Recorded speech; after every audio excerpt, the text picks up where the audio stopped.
Сәлем достар, сіздермен Арайдың асханасы өте жұп-жұмсақ болып шығатын духовкада пирожкилер дайындаймыз. Сіздердің сұрауларыңыз бойынша рецепт салдым. Ең алдымен жылы суымызға жылы сүтімізді құямыз. Мен бұл жерде барлығын көз мөлшерлеп салдым. Арнайы грамда бөлшеп салудың қажеті жоқ. Ең бастысы қамырды жұмсақ илеуіңіз керек. Дәміне қарай тұзды, одан кейін ашытқымызды саламыз. Бір шай қасық ашытқы жеткілікті, одан кейін ұнымызды салып, жұмсақ қылып қамыр илейміз. Онды көп салып қоймаңыздар. Егер көп салып қойсаңыздар, көтерілмей және де піскеннен кейін қап-қатты болып қалады. Осылай қамырымыз қолымызға жабысқанның өзінде де ешқандай ұн салмайсыздар. Міндетті түрде сұйық майды, кішкене сұйық майды осы үстіне құйып, тағы да бір 5-10 минуттай илеп жібереміз. Мен енді осыдан артық ұн салған жоқпын, өйткені тағы да ұн салатын болсам, менің қамырым қатты болып, пирожкиларым да қатты болып қалады. Соны ескеріңіздер. Мінекей қолыма осылай қамыр жабысса да, сұйық маймен шамалы ғана қолымды майлап, осылай илеп жібердім. Мінекей қараңыздар, осылай дәл осылай жұмсақ болып шығады. Соны сіздер ескеріңіздер. Бұл жерде грамдап қосудың қажеті жоқ, барлығын көз мөлшерлеп дайындайсыздар. Ең бастысы тағы да айтайын, ұнды көп салып қоймасаңыздар болғаны. Одан кейін бетіне пищевой пакетпен жауып, жылы жерге қамырымыз көтерілгенше 3-4 сағатқа қалдырамыз.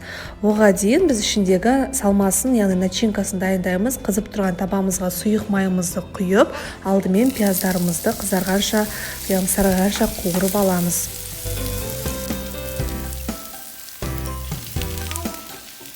Одан кейін оның үстіне теркадан өткізілген сәбізімізді қосып қуырамыз. Және де капустамызды үстіне салып 15 минуттай қуырсаңыздар жеткілікті. Толық пісудің қажеті жоқ, шамалы ғана қуырылса, соның өзі жеткілікті. Мінекей қуырдық, дәміне қарай қара бұрыш және де тұзымызды салып, жақсылап араластырып, одан кейін суытуға қалдырамыз. Міндетті түрде жақсылап суылуы керек.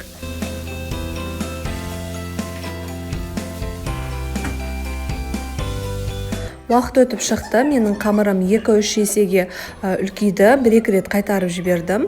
Енді осылай онда шамалы ғана сеуіп, бірнеше бөліктерге бөліп шығамыз.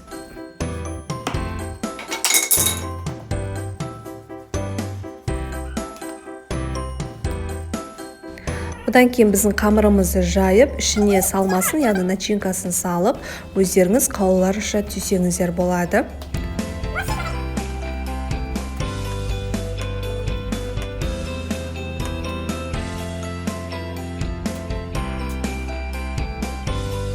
Мен осылай пирожкиларымды өріп шықтым.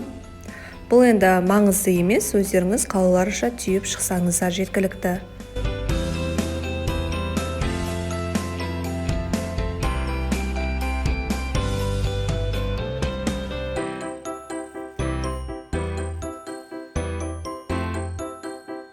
Пирожкиларымызды табамызға салып алдық.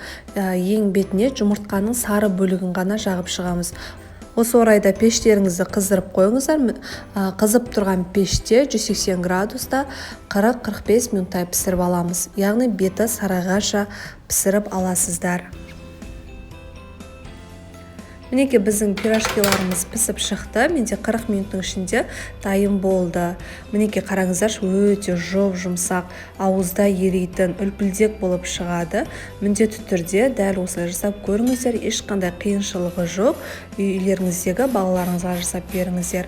Сіздермен бірге болған Арайдың асханасы. Каналыма тіркелмесеңіздер, міндетті түрде тіркеліп өтіңіздер, себебі алдағы уақытта одан да күшті рецептермен бөлісетін болдым. Сіздермен қоштаспаймын, келесі видео рецепте кездескенше.